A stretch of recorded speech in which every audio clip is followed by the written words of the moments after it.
Hello, and welcome to the Gritty Podcast. I'm your host for this evening, the Gritty Broman. Brian just got back from an elk hunt, and it left for another one like a day later. So he and I sat down in the studio, and Brian talks about his solo elk hunt that he just did. Brian kind of tells a story about how he went about this hunt, and I asked him a couple questions about what things that he would do differently on this solo hunt, what he plans on doing differently on his next solo elk hunt. Guys, we've got more stuff to give away. We're going to be doing more giveaways. All you got to do to be entered, 1, go and sign up for our newsletter. Go to briancall.com, scroll down to the bottom, and sign up for our newsletter. And while you're there, scroll up to the top, do us a favor, buy a shirt, buy a hat. They're cool, they're nice, they're clean. And go and subscribe to our YouTube channel. We're going to be doing some giveaways here on YouTube as well. So go ahead and subscribe to our YouTube channel. If you're going to be getting some mountain ops, if you want free shipping, go ahead and use the code GRITTY at checkout. And if you guys have been checking out those sissy stick trekking poles that Brian's been using on the last couple hunting films we put out, you can get a pair 15% off just using the code GRITTY at checkout. This is a cool podcast. It's all about do-it-yourself hunting, hunting solo, and it's about elk. Who doesn't like elk? So enjoy this podcast, guys. All right, folks. Well, I just got back from a archery elk hunt solo in Idaho. It was an over-the-counter tag. It was public land. And got a nice 6x6 herd bull with the bow, and feels good.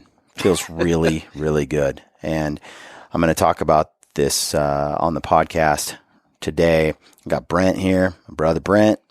He and I are going to kind of recap what happened. I wanted to do a podcast with Ben, who was with me for a lot of this hunt, or even intern Brad, and we'll probably get them on podcast a little bit later.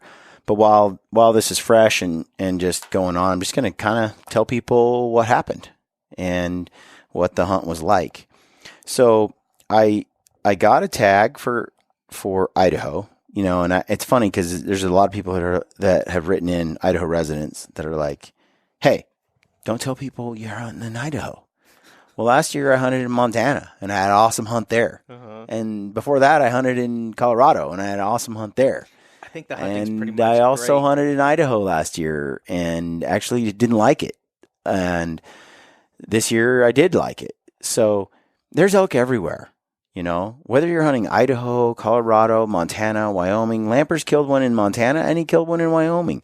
It sounds like the difference between those states you hunted and that you liked and you didn't was, I think you were successful in all of those states you liked. I see a pattern. Well, I will say that hunting out west for elk is with a bow on public land over the counter can be done in a lot of states. And even if it's not over the counter, it's an easy tag to get just by application. Some units are 1.0 points to draw.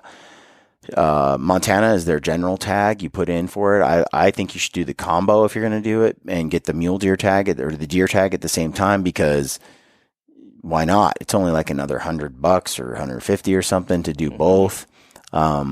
Now tag prices are going up in every state all the time. They're in higher and higher demand. A lot of units have gone from over the counter to draw. A lot of them are quota tags. There's only so many that you can buy over the counter, and then once they're sold, they're sold. So it's a little different everywhere, but man, there are elk everywhere. You listen to people, look at people on Instagram, online. Where I went and hunted in Idaho this year, I met some dudes from Minnesota that have hunted the same spot for 18 years. 18 So this years. isn't like they're just these people from Minnesota back east or Midwest are just figuring out about elk hunting. It's a known thing. Mm-hmm. There's people, another dude I hung out with while I was hunting was from California, and he's been hunting there like 10 years or something. So there's just people, hunting's cool. People are into archery right now. Everyone wants to be a bow hunter, and that's cool. And elk are amazing. And the learning curve on how to hunt and where to hunt and all that is more accessible than ever. And I think rather than us bitching about it, and those that live, and I feel for people who feel like their hunting spots have been overrun or their state has been infiltrated by non-resident hunters. But the more this wildlife is valued, the better the hunting is for everyone in the long term. The more that we share this resource among people, the bigger the group of people we have fighting for the resource. And the more the states want to manage it because it's worth a lot of money. They're going to raise tag fees, I think, another $250 or something per tag in Idaho this next year. Wow. So you're talking about like a 600. I don't know. I could be. I'm just spitballing here, but I think it's gonna be around an $800 tag rather than like a $600 tag or $500 tag. So they're changing things all the time, and so I understand the pain, especially for some residents. But I also feel like the people who actually harvest an elk with a bow, and I had this conversation with Corey Jacobson. It's very difficult. So even though you have a lot of people in the woods and you have a lot of hunting going on, the actual harvest rates I just don't think are that high because the success rates are low for archery elk, especially public land, especially over the counter. So I don't think you're gonna have a particularly major harvest increase, even though you have a lot of hunters. And anyway, that's just a side note. But Ben and I Ben got the tag with me, and we went to Idaho to this unit. And the opening week we got there, the elk weren't really talking much at all. There's a little cow calling here and there, and so our strategy was just to learn the unit. And we actually covered quite a bit of ground. Like the unit, we were hunting in one area, and we drove like 45 minutes to an hour to another area to hunt a different spot, and we were kind of getting a feel, and the unit was very diverse and had lots of places to hunt. What we did, though, is we tried to find an area in the unit that was hard to access. That was probably the most remote, that had very little motor vehicle access. That was the most, difficult for people to get to, hoping that, that's where the elk would push when pressure got hot. And that's what we did. And, ironically, the whole area, the unit is covered in roads. Like there's roads everywhere, and there's private property, ranches, and stuff on the edges of the unit. You know what? We paid attention to where those roads were, where those boundaries were, and we tried to find a spot. And it turned out we were only like 3 miles from the nearest road. Now, it wasn't the easiest accessible area. If you came in from different areas, it was 4 or 5 miles. There was just a certain spot that had like a 3-mile option, and we just kind of scouted early season. And I want to say that what we learned in the early season was invaluable to our late season success. We kind of narrowed it down to the area we wanted to spend the latter part of the season in. We found wallows. We found elk activity that was super hot. And during that early season, what we did was the elk, it was really thick country where we were at. No open fields, really, very few. You couldn't glass up elk. If they were in the meadows, they were in the meadows very briefly at first light, and then they were tucked into the woods again. But we had intern Brad come with us for 3 or 4 days. Good old intern Brad. And Brad, being like, in the World Elk Calling Championship, he's pretty handy with a bugle and some calls. He's all right. He does it. He's amazing. And we did the classic cow party kind of calling where Brad would call or I would call and just work up the sound of a whole herd and rutting and just kind of sound like a party's going on.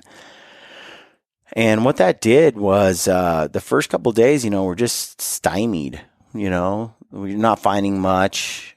We hunted open country the first 2 or 3 days, and we saw a lot of elk. But then as soon as the hunting pressure started, 3 days into the season, all the elk disappeared in those open areas. And we saw like 150 elk on one big open sagebrush flat, so it was very open. Later, we moved to a dense thicket area after 3 or 4 days just to scope out other area, and that's where we ended up spending most of the season. When we got there, you're not going to glass elk. You're just not. So what we ended up doing was we ended up calling and doing these cow parties and just early season, like just party fest. And we get the sounds of breaking branches, wallowing, kicking water, Brad's like throwing rocks in, smashing, hitting stuff with branches. sounded like two cows fighting and a bull, raking trees and just the whole kit and caboodle. And the hardest part, I think, especially in those early seasons when it's really hot outside, you're only going to get a little bit of time in the morning and the evening in general where the wind patterns will stay, where the thermals will stay solid. And I think one of the biggest roadblocks to a successful elk hunt is the wind. It just changes. And all it takes is a drift of your wind blowing toward them, and it's over. And it takes time. It takes proximity to make a bow shot, so you have to be close. And it takes time to get that close. And if your wind goes back and forth, the game is over before it's even begun. So too many people, I think, go after elk when the wind is wrong or when the wind is unstable. It's a waste of time. Don't even bother. The odds of you pulling it off are slim to zero. So what we were looking for was where are elk located where the wind is also fairly reliable. And so you're almost you're hunting for the shot, not for the animal. Mm-hmm. You're going for the area where the wind is always blowing downhill in this canyon after 5 o'clock from 5 to 8, like every day. Before that, it's blowing up, it's blowing down, it's blowing everywhere. But in this little slot, after 5 o'clock or 5:30, you can take it to the bank that wind's going to be hard in your face the whole time. When you have that figured out, and there's elk in the vicinity, now you can do a setup. Now you can work it and play with it and try to figure out a way to do it. But it's pointless as the wind's switching. So we ended up finding a couple spots where, especially in the evening, where the elk where the wind would blow hard in our face up this little canyon with a bowl at the top. And then we had Brad set up at the bottom and just go to town. And then while Brad kept him busy, and they at first it was funny because we called for like an hour, not much. And then we called again for another hour later that afternoon, nothing. Called for another hour, later. And then after like a morning session, afternoon, and then early afternoon session, all of a sudden elk started calling. And you have a bugle over here and a bugle over there and then a bugle over here. It's like the elk are here. They've just been listening the whole time. Finally, after hours of sounding like a herd, getting their jiggy with it, all of a sudden they just start piping off through the woods, and we're like, man, there's elk all over. There's elk here, there's elk there, there's elk there, there's elk there. I'm like, and he got them worked up. Then we moved up canyon where we thought these elk were approachable because of the wind up a slot canyon. And we're like, okay, the wind's going to blow in our face. Sure enough, he sets up there. Elk start screaming and screaming, but they're not coming in. They called for hours, but didn't come in. What Ben and I did was then we would slip in on the elk while he was distracted by Brad's calling. And in the meantime, he also not only distracted, but he was focused on Brad's calling. But it also every minute or two, he was telling us, I'm right here. You could just zoom in on his location because he's broadcasting it. And Brad's calling was really got the cows all worked up. He had that high estrus cow sound. We'll get Brad on here to talk about some of that. But what he did got the cows coming into the calls more than the bulls. They were just kind of running around, and it was kind of getting the cows all turned on or amped up or frustrated or irritated and, agitated. And so then the bulls were watching their cows just come down in groups just work their way down the canyon, just getting closer to it. They're still 100, 200 yards or more from where Brad's at, but they were coming in at least that far, and then they're just milling around and fighting and talking to each other and just creating a lot of excitement. Well, Ben and I moved in, and anyway, Ben got to within very close range, 40, 50 yards, a bunch of times on a nice herd bull, but couldn't get a clear shot. And then it got dark, and he backed out. So we did the same thing the next evening. Same thing. Ben got really close, super tight in on these elk, tried to get a shot, almost had one, didn't quite do it. So we do it again the third evening. Same canyon, same spot. And so far the elk haven't really busted us, right? They come in, just not quite all the way. And we keep creating all this herd excitement and getting everything amped. And and we inch our way up this canyon, and I'm on one side of the slot canyon with the wind, and Ben's on the other side. And then Ben comes on a nice 5x6 bull that's like hitting the wallow, and just you can hear him just splashing all over in this wallow. Bull comes down the hill and starts coming into the call, and he's with all these cows, and the cows are running above me and behind me and around Ben, and they're just like, and the bull's bugling, and there's 3 bulls up there just going back and forth playing off each other while Brad's keeping them going. And anyway, a bull ends up coming right in tight on Ben, and he just couldn't get a shot. And then the bull crosses over and comes right below me and comes in super tight. And again, just really tough to get a shot. It's so thick. And so that was the last night that we got to hunt. Didn't get a bull, but we were really, really close. And we all kind of packed out, and I think that was like September 6th or something, or 7th. And then I needed to go to Kodiak. Ben needed to get back to work, and Brad too. So I go to Kodiak with Casey Harberton for about a week. We get stuck in some nasty inclement weather in Kodiak, way longer than we're supposed to, but we were up there because Casey and I drew mountain goat tags. So we did our mountain goat hunt with Cole Kramer, which was a totally separate story, and it was awesome, and we'll talk about that on another show. But I love Kodiak. I love it. But we get back from Kodiak, and I pack my bags, and I am back. I am back in our elk spot. I drive it half day from Salt Lake, get there, pull in, and there's some dudes there already. And it was pretty cool because the gentleman there, he already knew who I was, and he was like, "Hey, I know you." And so we hung out and got to talk for a while, and it was really fun. Their crew was so generous and so awesome, and they're from Minnesota, and they had a big old trailer that was warm and cozy, and they cooked me hamburgers on one time, and we hung out and talked for hours in the night that I packed, that Ben left. Anyway, so hung out with them, and then I loaded up my pack and poof, shot into the spot. No sooner did I get to the spot, the sun is going down, it's almost dark. I'm getting ready to set up camp, and bulls are bugling everywhere. Everywhere. It's been like a week, right, since I was last there, and there's bulls going nuts. And up on the hill, I see a bull walk out in the open. He's a nice, like 6x6 bull, and he's bugling and grazing, and a couple cows with him. And I'm like, oh my gosh. And there's bulls below me. There's bulls right next to camp, 100 yards, screaming. I'm just surrounded. I'm in the mecca of just screaming bulls. I'm like, wow, this is going to be incredible.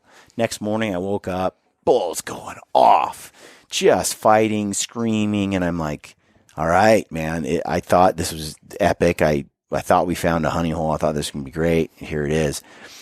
So that afternoon, that early morning, I get on a bull, and I'm about to close the distance real tight, and then the bull goes quiet, and it's over. And so I go back to camp. No big deal. Next 3 days, nothing. Nothing. I chase bulls. I run into my buddy that I met up there, Damon from California. He's been hunting there a long time, and he's a ghost. He's a ninja, and he's just like ghosting through the woods, and he's up on these bulls, and he's getting all these close calls. He's been after the same bull for 5 days, and it's been pretty cool. So he and I share notes, and turns out I'm like, well, I mean, I could call for you, and you could call for me, and I mean, might as well help each other out, And he's like, I'm game. And so we hunted together for a day, and I learned a lot about the terrain and the country. Every time you're out there, you just get one more feather in the hat, one more little bit of knowledge that helps you, close the deal with the next opportunity. And we had some close calls. He almost was able to take a bull that we called in, and it was a younger satellite, but it was a nice bull, and it was right where you could pack it out nicely. But didn't happen. And then some rains came, and it was storming. And then cousin Ben drove from Phoenix with his son Logan. Logan is, how old is Logan? 10. And he's 10? I think so. Yeah. He's a big 10-year-old. Maybe he's not. Don't quote me on this. Anyway, Logan, I don't know how old you are. You're a kid. And Logan and Ben come in, and they show up, and they show up in the dark, and it's like a Friday night. And they ended up staying with me Saturday and Sunday, and then they had to go home. So it was cool because the next morning, that night when they got there, I was like, dude, it's been really silent. The elk haven't been doing much. It's been rough. And then at 3:30 in the morning, they were going off, just screaming and screaming and screaming. And I'm like, holy cow, it's back on. And that morning we get up, and Ben and Logan are soaked because they stupidly hiked in the pouring rain at night instead of waiting until the rain stopped and hiked in the morning, which I'm just going to remind Ben of how stupid that was right now. That was stupid, Ben. And so he comes in with Logan, and Logan and him are soaked. And anyway, but that morning I'm like, I'll stay with Logan and we'll dry out our clothes. Ben, go after those bulls. And I'll keep screaming from the tent, because it's in this canyon. I'm like, and I'll just keep them going. So I just screamed and created that whole cow and elk scene, and it just got him amped. And the elk on the other side of the canyon, I couldn't even hear them, but I would bugle and they would bugle, and I would bugle and they would bugle, only I couldn't hear their bugles, but Ben could. And that's something that, when you're doing this kind of situation where one guy is bugling to keep the elk broadcasting their location while somebody's sneaking in, just because you're the bugler and you can't hear the elk doesn't mean the elk aren't hearable by your buddy. And that the elk don't hear you. Sound is a weird thing. You never really know where it's going. Exactly. And so what works really well is just to bugle on faith. Just bugle on faith. We're making a t-shirt, folks. Yeah, bugle on faith. You just got to believe that there's elk out there and that they're hearing you and they're actually calling. You just can't hear them because they're around the canyon, but they can hear you because they have phenomenal hearing. And that was the case. And so Ben was able to slip in. And he slipped into the heart of 3 bulls and herds that had just collided and came to full draw multiple times, never loosed an arrow.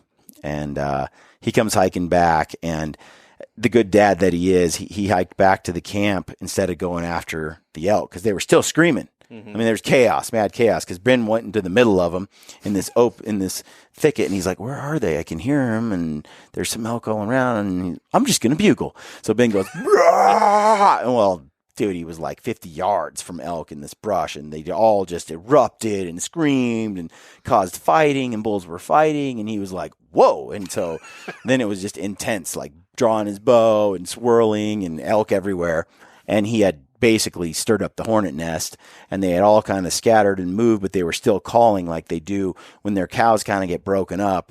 The bulls will just call and call and call and call to try to bring the cows back. And this bull will do the same for his cows and this bull, and it just creates this as they try to separate from each other and pull their cows to each group. They're just really vulnerable because they're so amped. They're so amped, and they're so mad, and these are my cows. No, these are my cows. And they just make a lot of mistakes when you're angry and horny. Yeah. And we can all relate to that.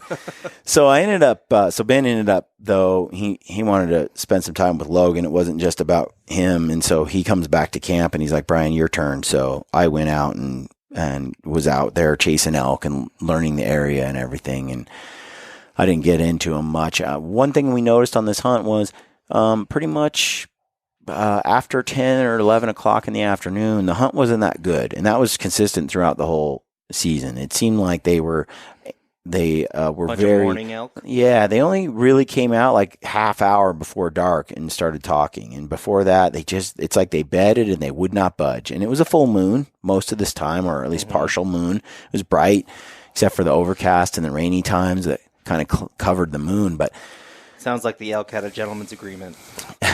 Yeah. So, the afternoon evenings weren't great, but we still had a couple opportunities. But it was the mornings, man. The mornings.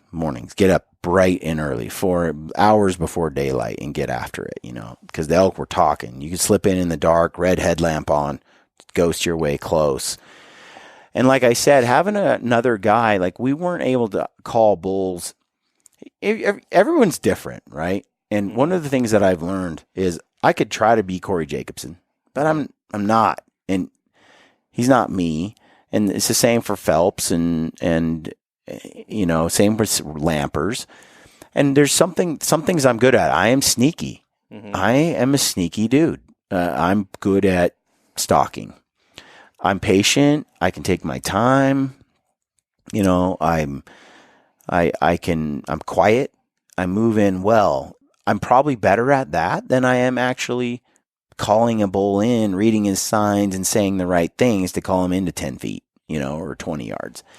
So, having Ben keep that bull busy and me slip in on him silently, that's my jam. That's how I enjoy it as well. That's how I like to do it. I enjoy that. I feel more predator-like and more in control than I do trading bugles and charging in on him and threatening him and trying to get him to come in. After listening to Levi Morgan talk the other day, when he was talking about having a solid process and how it helps keeps those, not just the fear, but it helps keep the nerves down when you have things to be working and doing, rather than opposed to just staying there like waiting for them as they're coming in and bugling and never knowing when they're going to come.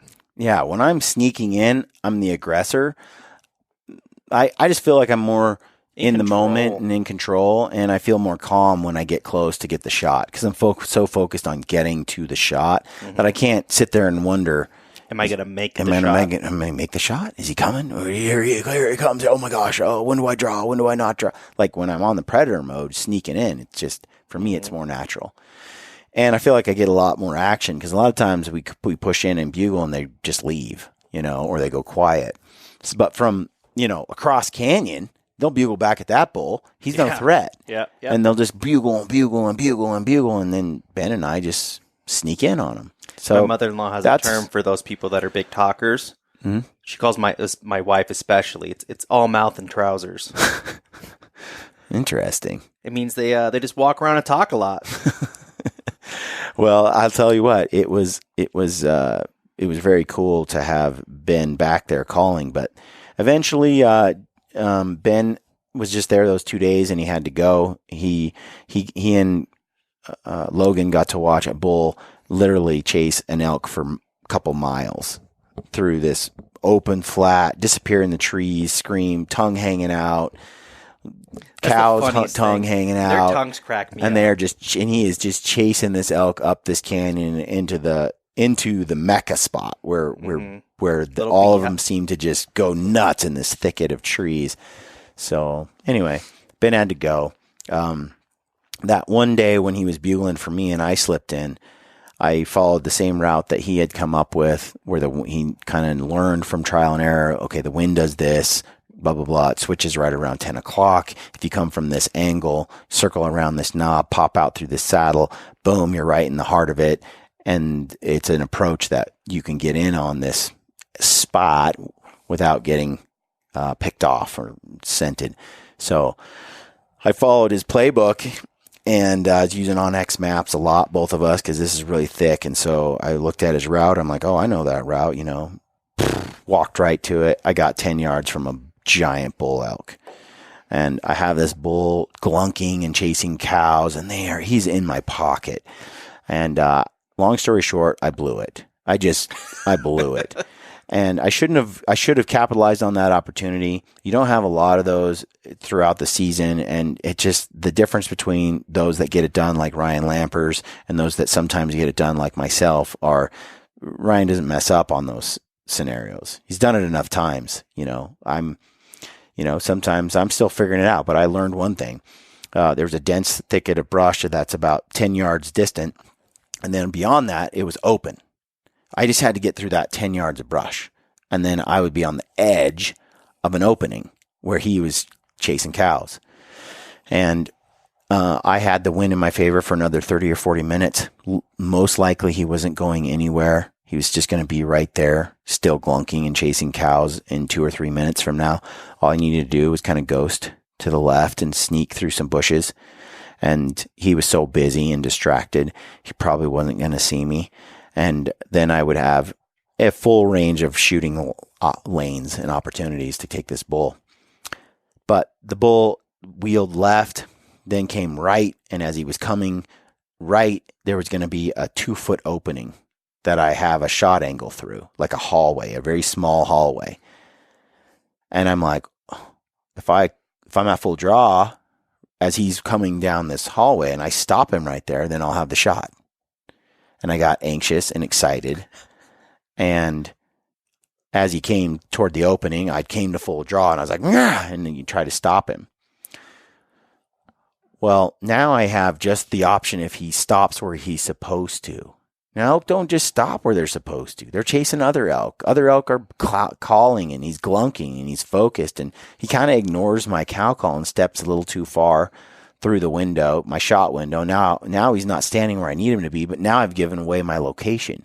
And now he and all the other elk are looking at me through the bushes going, I don't see an elk, but I heard one. Alarm bells, and they took off. There was no need to give away my location. I had time. Had I just moved to the edge of that, and it taken maybe 2 to 3 minutes, I'd have had the perfect shot over the log, could have drawn at any moment and shot him at any angle he'd be anywhere from 10 to 20 yards of me. Jeez. But instead, I tried to force the shot, and I was too anxious to get the shot done that I compromised my location, gave it away. It was a poor decision. Now, had he stopped when I called right in that window and gave me the vitals, I'd have had a 10-yard shot at his, his rib cage. And that's what I envisioned happening, but it was a gamble because we all know elk don't stop when rutting bulls don't just stop for a cow call. And I gave a harsh cow call, like, yeah, to try to really get his attention. But he just still tried a little bit and kind of looked over like, what? Who? I'm over here on this hot chick. Yeah. And it just blew it for me. Big mistake there. He was a beautiful, heavy, his forests were gigantic, just pointing to the sky, thick and heavy. It was cool. And it was just cool to hear him glunking, like it sounds like sloshing water in a 50-gallon drum. Just it was just wild, and he's just screaming, and he's just so close. There's no wonder people just get addicted to elk hunting. I find it a exercise in extreme frustration and trial, but I understand the draw too. So anyway, Ben has to leave, and so I'm out of supplies because I've been there like 5-6 days by myself, or with the last 2 days. So I go with him and I hike him out, to the road, and then Ben and I say goodbye. And then the guys from Minnesota cook me burgers, and I stay till 1 or 2 in the morning, Minnesota, hanging out. And they have this shower by the river that is on-demand propane, like a huge propane tank. Dude, some people just know how to camp. And an on-demand water heater, and it's plugged into the pump is plugged into the river, connected to a car battery. And all you do is just turn on the water, and everything lights up, and you have an endless shower. Because there's no running out of the supply of water. It's in the river. So it's not like a 50-gallon drum you got to conserve. It's not like a drum inside your trailer you got to worry about. It's pumping right out of the river, and they got a little grate on the ground, and you just stand there, and you just take a hot shower, and I took a long hot shower. Descented. They had descented soap and all that, and I was smelling pretty good, and I had fresh clothes. So after I ate burgers and hung out with them, I hiked back in early in the next morning, got back in there. And that day was actually one of my top days of hunting. I stalked in on multiple bulls, and I just didn't capitalize. I had close stalks, close encounters, and I just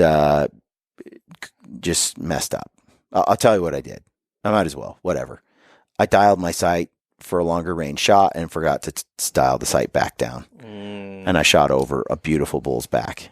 And happens, I just momentary lapse. And I can tell you that will never, ever happen again. Like, I will always freak out about that. Now that it's happened to me on an animal one time, I can't imagine, like, it will always be at the forefront of my mind is check your dial. But unfortunately, it kind of takes an experience on a live animal for that to just be indelibly imprinted on your mind forever. Mm-hmm. So rookie, stupid error. Bull gets away. Beautiful bull.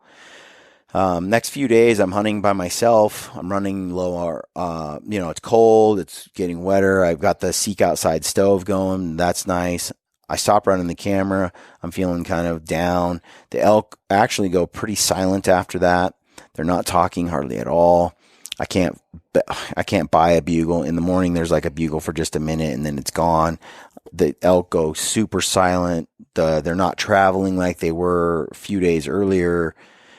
It just got real depressing. And I had some great close encounters of hot elk activity for 4 or 5 days, and I didn't capitalize. And now we're in the famine time. And running out of batteries. Are you running out of food? Batteries are going dead. And so 4 days in to that alone, no elk activity. I had no more charge on my dark energy. I was using the dark energy Poseidon. No more battery for that. I couldn't charge my phone. I was using my inReach to communicate. I was trying to conserve battery. I was using the 66i. It eats up batteries way more than my other Garmin inReach. The new one is a GPS unit as well and does some other things, different screen. I like it, but it's not as power. It doesn't conserve power the same way. And so I was trying to stay well connected to the wife each day. At this point, Ryan Lampers and Anthony and Ben are checking in, and they're like, how's it going? I'm like, dude, it's dead. And I'm starting to lose hope that I'm going to be able to kill a bull. I've been out there now, 8 days, and pretty much got one bag of food left. So I decide, well, if I can make it to Saturday, I'll hike out Saturday night, get more food, and try to be back by Sunday afternoon, something like that. And so I decide on Thursday, I'm just going to stretch my food out for 3 days, basically. So I start eating just oatmeal and like a meal, eating some snacks limitedly. And I'm living on a lot of Ignite because it's caffeine, and there you go. I have a couple of Blaze shots, and I'm drinking those, and I'm kind of, and I stopped hiking as much, but I had started roaming the woods, just trying to still hunt for an elk because they weren't talking, and I just couldn't get them to bugle. I knew they were there. I watched 100 elk one day walk up into this thicket and stop, and I could glass some elk in there. And I called and I called and I bugled and I cow called and I called, and they didn't make a peep. Nothing. And they're right there. And then the next day I came back early in the morning, and they bugled 3 or 4 times, and then they didn't talk after that. And then I snuck in really close to 100 yards of them trying to sneak in, but it was just too impenetrable. And then I started cow calling, and I bugled, and I had a calf run up to me 20 yards, and she was just going nuts. And running back down to the herd and running back up to me, and you could tell the herd was like, shut that thing up. It was just dead. And I ran into, so I hiked back to one of the spots, and I run into my buddy that I met up there, Dave Davis, and we get to talking, and he was out there hunting solo as well. And he's like, man, I hiked all this way, and I thought no one's back here. It's just me. And here I run into you. And I'm like, well, it's just me. So we hung out for the day, and I was like, maybe I can call for you and bring a bull in for you. I'd be glad to help you out, and him for me. And so we went over where the elk were, and they just wouldn't play, wouldn't talk, and they were very hard to sneak up on. So he leaves that night. I'm depressed. Next morning I go out. I'm losing track of days here. It's dead again. And I'm running out of battery. Now I'm just turning my inReach on just to send a quick message and turning it off. I'm turning my phone on only really for OnX maps when I'm trying to get to a wallow or a waypoint or something I've got set up. Or I was coming back in the dark, and you can't see in the dark. And so it's nice to have your Garmin, because you can follow your tracks to your camp in the dark and kind of navigate a little bit. So I'm at the point where I don't know what to do anymore. And I've been bumping around the woods and not hearing or seeing elk, but I know they're there. There's one bull. I actually got very close to killing a bull on one of those last days. There's a little pinch point where these elk would follow this elevation line, and if they there's just a little ledge they'd walk out on about 100 yards wide to get to where they want to go. If they go above or below that ledge on this hillside, they got to go down like like through some crap, and they don't want to. So that pinch is very active, and I listened to elk bugle through it the day before, 2 days in a row.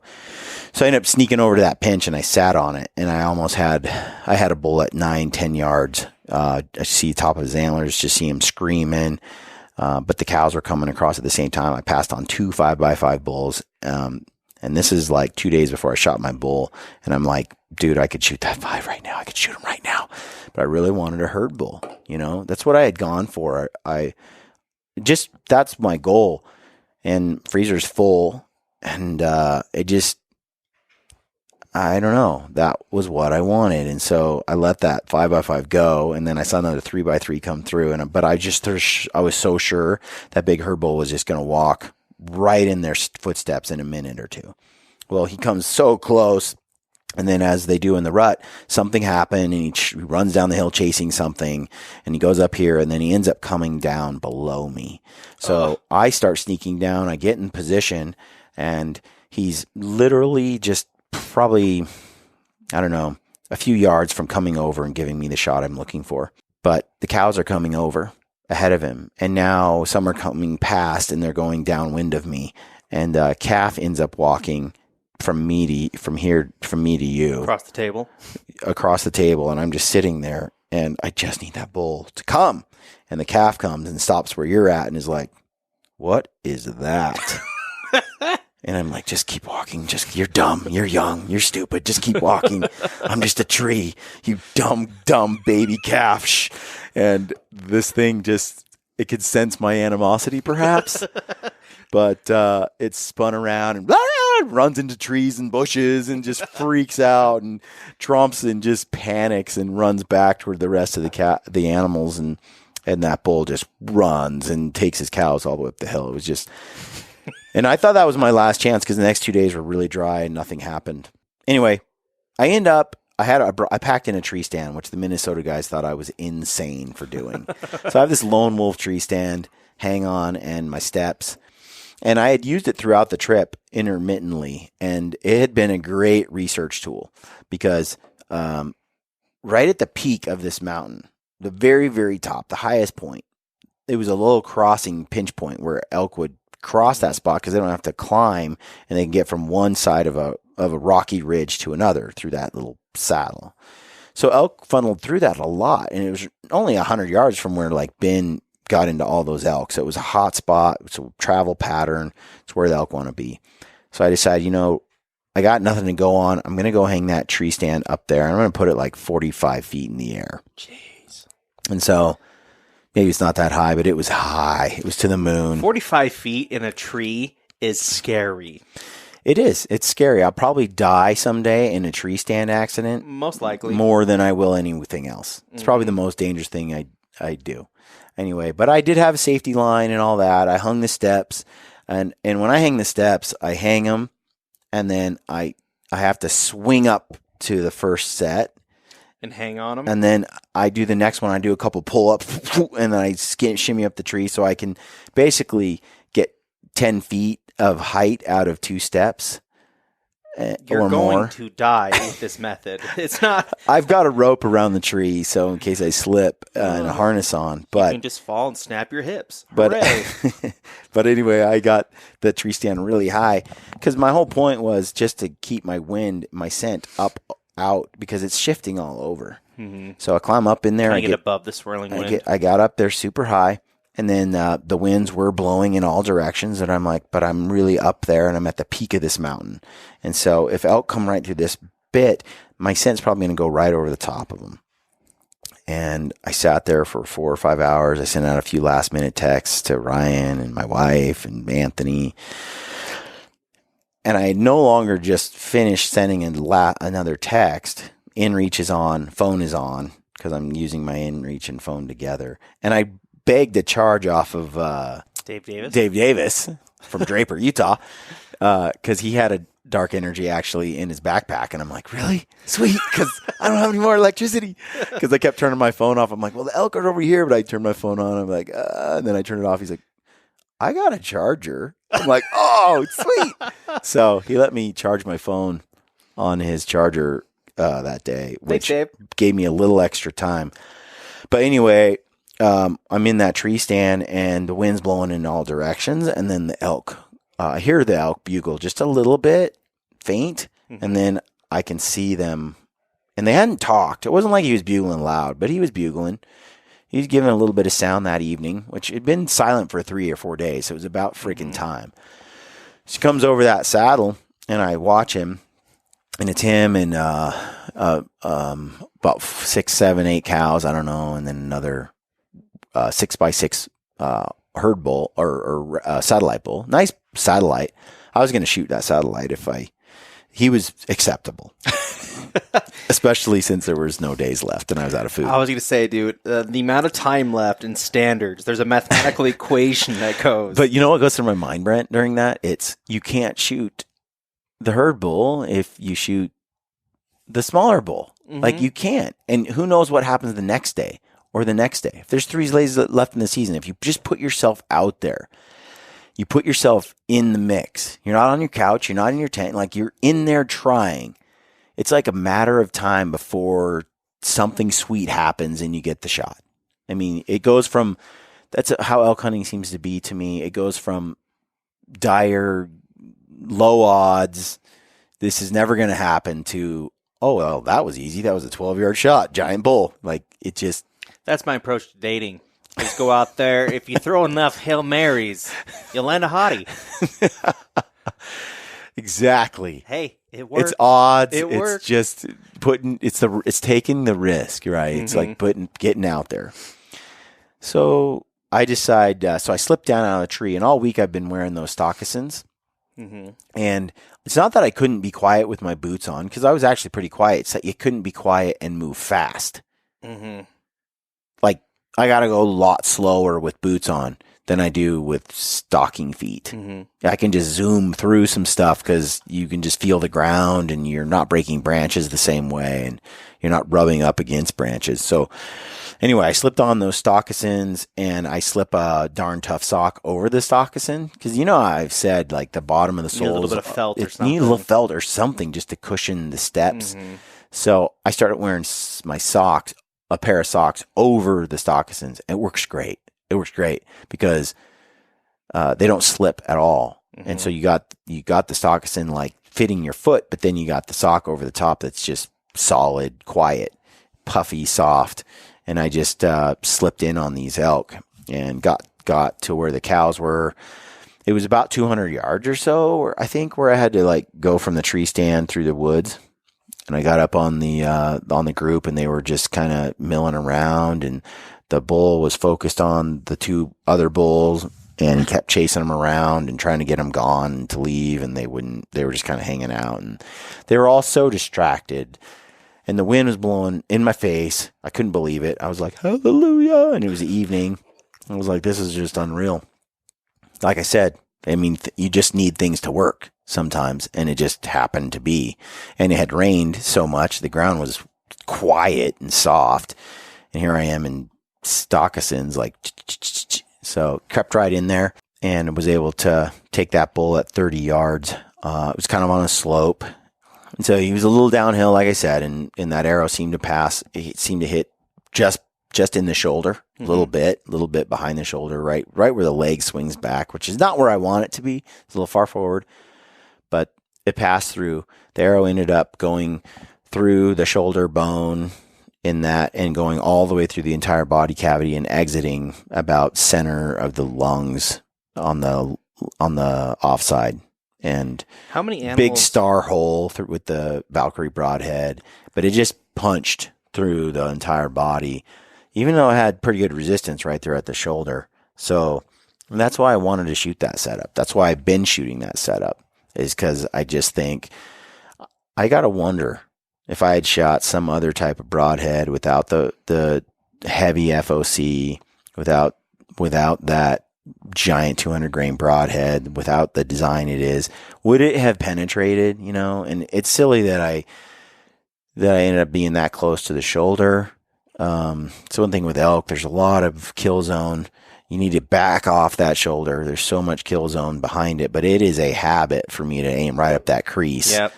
And then just move it back. But I need to move it back like a foot. Like there's so much more kill zone back there. But it is a, when you go to 3D, they put the 12 ring right there in that crease, It's like, I need to, mentally work on that because that's not really where I want that arrow to be. I think a lot of guys lose a lot of elk that way, but the Valkyrie did its thing, punched all the way through. How many animals have you shot through now with that Valkyrie system? Well, I'd say I've not had one not pass through. Every animal I've shot, the arrow has gone through the whole animal. That's cool. Even bones. And so it went through his shoulder bones and then came out the offside. Anyway, sure enough, he was just about 100 yards down the trail and picked up my arrow. Did you cry a little bit? Arrow's all good. My broadhead's all beautiful and looks like nothing happened. Still going to use it? Did I cry? I'm alone by myself. And when I made the shot, you'll see on some video, I was like, oh, dude, I think it was good, Talk about how I climbed out of the tree stand, slunk in on him, and I took the shot, and he whirled, and you don't know. So it's a relief when you find him. And when I found him, I was kind of like, but there was no one to fist pump or yell or scream about. It was That's weird. It was very quiet. Like I walked up on it and I'm like, I did it, man. And here it is. And I had what I felt was gratitude. Just, and this idea, like a very rewarding feeling because I did something, especially toward the end where I didn't think it was going to happen. It's like, this isn't going to happen. This isn't going to happen. And then for it to happen, because I honestly almost quit like every day for 3 days. Jordan asked Levi in that podcast we just did with him, how often do you think people give up right before their dreams come? Yeah. And he's like, 95% of people give up right before their dreams happen. Well, Anthony has been he's an amazing little cheerleader. He is. And I've seen Anthony, and one of his quotes that will always stick with me is sometimes, Brian, your only condolence at the end of a hunt is to know that you hunted until the very last day. And I was like, I can't eat condolences. I don't really want to keep suffering in this rain and cold and fog without elk action and the slowness. And so absolutely, it's so much more fun to chase elk when it's hot, when it's 4 or 5 days of just nothing and your hopes are dead. It's hard to stick it out. And then you're cold and you're hungry and, you're out of batteries. So by the way, my batteries in my inReach and my phone, they were on when I climbed out of the tree and went for the bull. So they were dead when I finally got the bull, which sucked because I was going to call Brad and a few other guys and say, hey, I got a bull down. Come help me.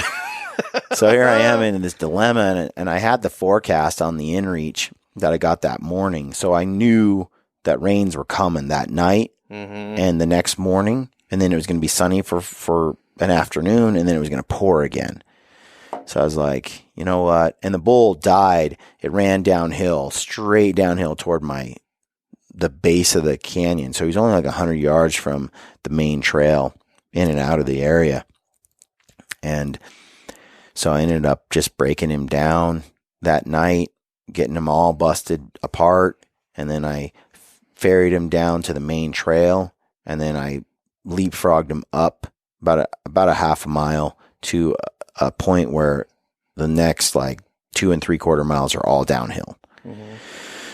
And my goal was to try to get as much of that to the downhill section that night before the rain came, and then scurry back to my teepee with the fire. And because I could have stayed in the canvas cutter at the road and hiked all the way out, but I was like, why? And I already cut up the animal, so there's no getting photos of it anyway. I was in no hurry to go back to the truck now, because other than to get some food, but I was like, I could sleep all night in a warm tent with the stove going in this blizzard, or I could sleep in a canvas cutter.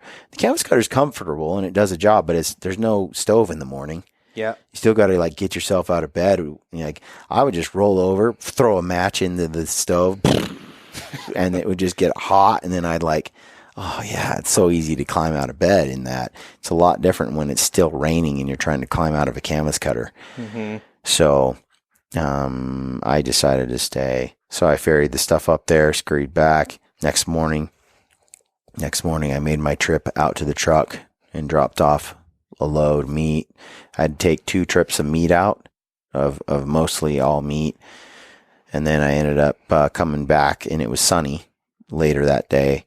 And I took photos of the camp and photos of the antlers and all of that in the skull. And then I loaded up.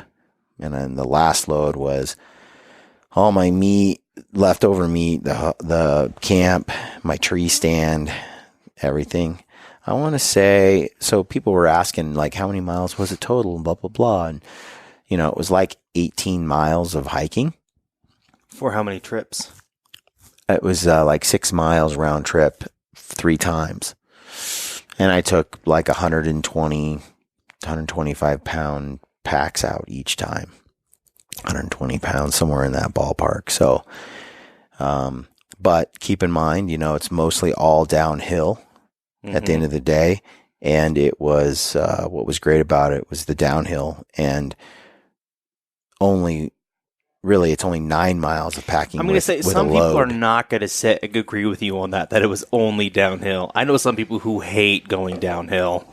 Yeah, I would say that the downhill was great. That was a game that really helped. And then, but then keep in mind, it's like 3 miles with a load and then 3 miles in empty. So even though it was 18 miles, it wasn't 18 miles under load. It was like 9 miles under load. Right? Mm-hmm.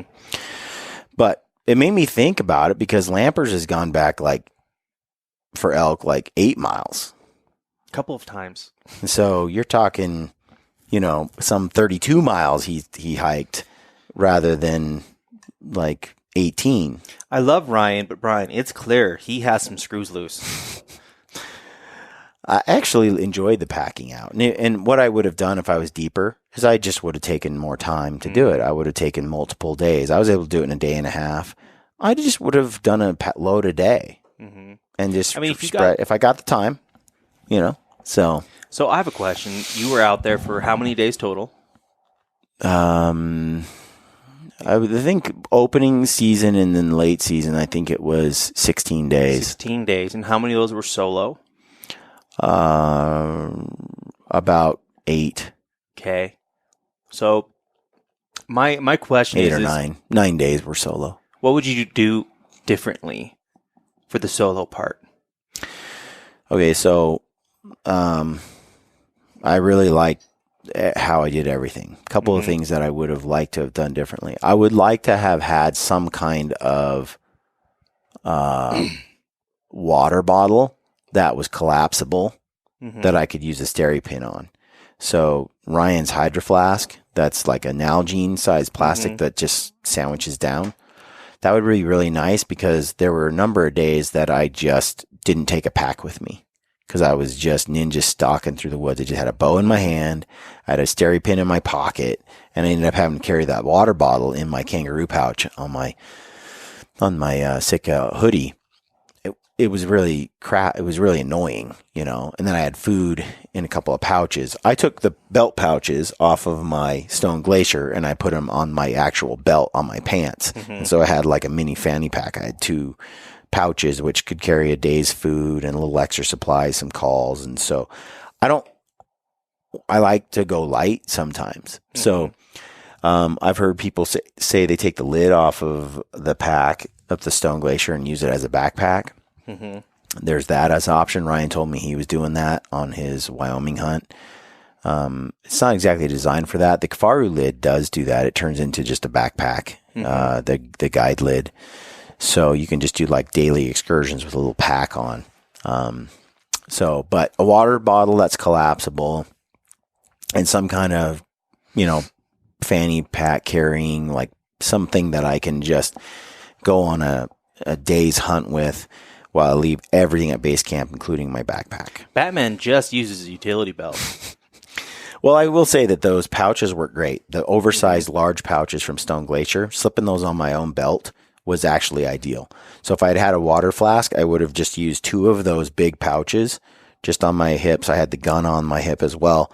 And then I tied a jacket around my waist. And then if it got cold, I put it on, and then I just tied it back around my waist. And it was perfect. I mean, I didn't really need anything else. I actually liked that. The only inconvenient thing really was the water bottle. Mm-hmm. The other thing is the days that I got closest to elk, like in their hip pocket, the wind was switching. It was swirling. And this is debatable by a lot of people, but I showered the night before and I had fresh clothes on from the base camp with the Minnesota guys. Those 2 days following that shower, I got close and the wind would blow right to those elk just briefly and then blow right back at me. They had to have had my scent a few times, but they didn't pick up on me. And I'm just going over my mind, like when you're in the backcountry, it's really tough to have to stay scent free. Your clothes are going to stink within a couple of days. And I happen to have very fresh clothes and a fresh shower with scent free. I just wonder maybe next time bringing some soap in, some scent free soap, and actually like washing in the creek a little bit, washing my clothes a little bit. It's just to give you that little bit of edge, maybe that buys you just a few seconds of time.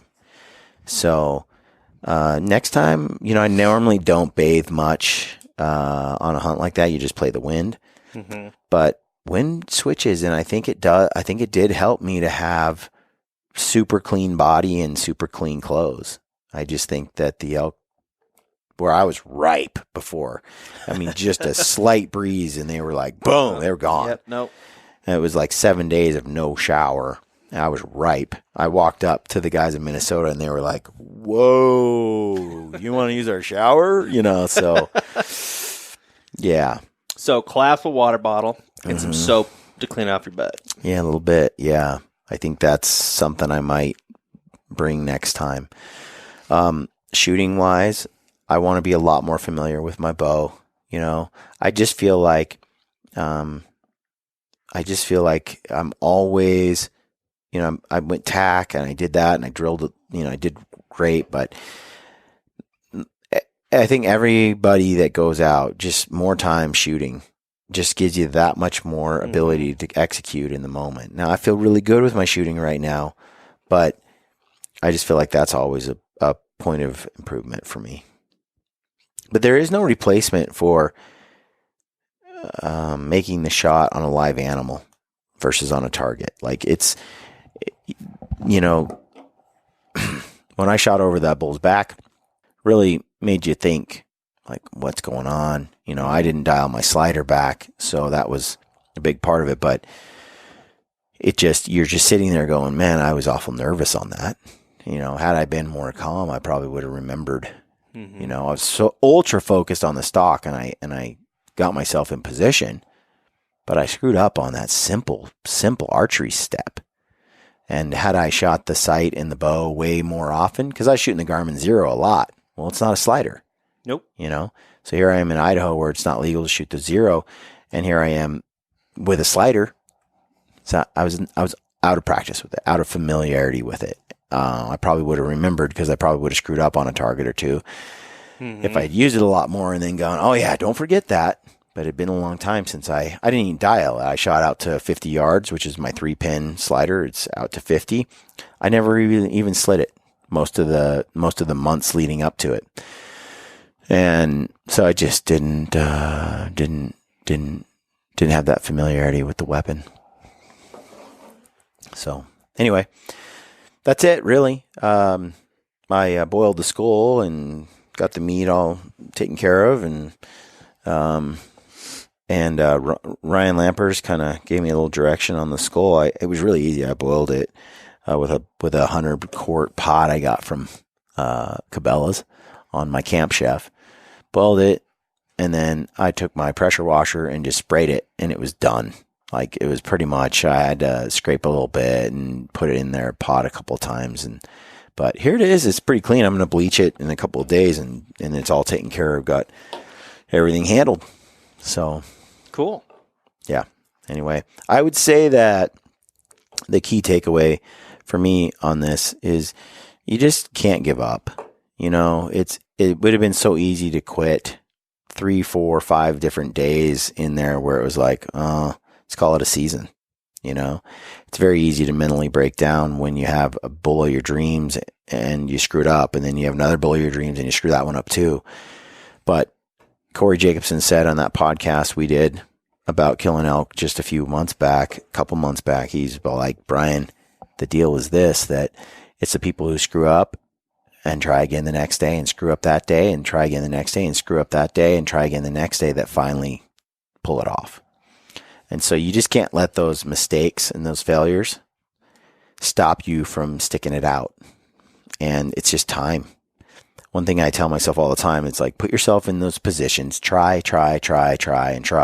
And then one of those times, things are going to come together and you're going to get that shot. But, you know, it took me a lot of days to finally capitalize. A lot of people don't have 10 days of vacation time. And so, you know, but if you look at guys that consistently tag out every year, a lot of them, it takes them a good 10 days or 12 days of time to finally do it. And that's just how the nature of archery is. It's a time commitment because there's going to be a lot of failures leading up to the final success. And if you can only go 3 days twice, you're probably not going to be able to do it because it's going to take 10 or 14 to do it. It's just the way archery is. So there's, of course, that's for us regular humans. The supermen like Ryan and stuff, they have, you know, they run different success records, but they've also been doing it, been investing the time for a long time. Anyway, that's it. That's the hunt. I hope a lot of people had success this year.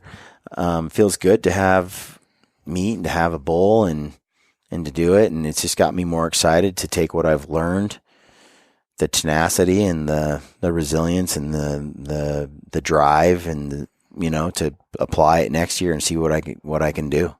And this is really this is my first true extended solo backcountry hunt. And I loved it.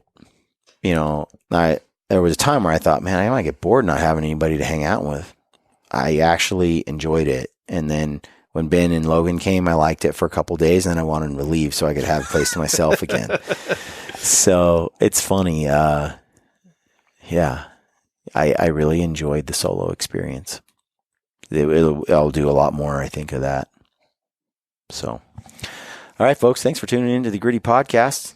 Thanks for listening. Really appreciate it. Do us a favor, sign up for the newsletter, briancall.com. We just gave away a pair of binoculars to... Oh, dang it. I can't say his last name, but his first name's Austin. To Austin.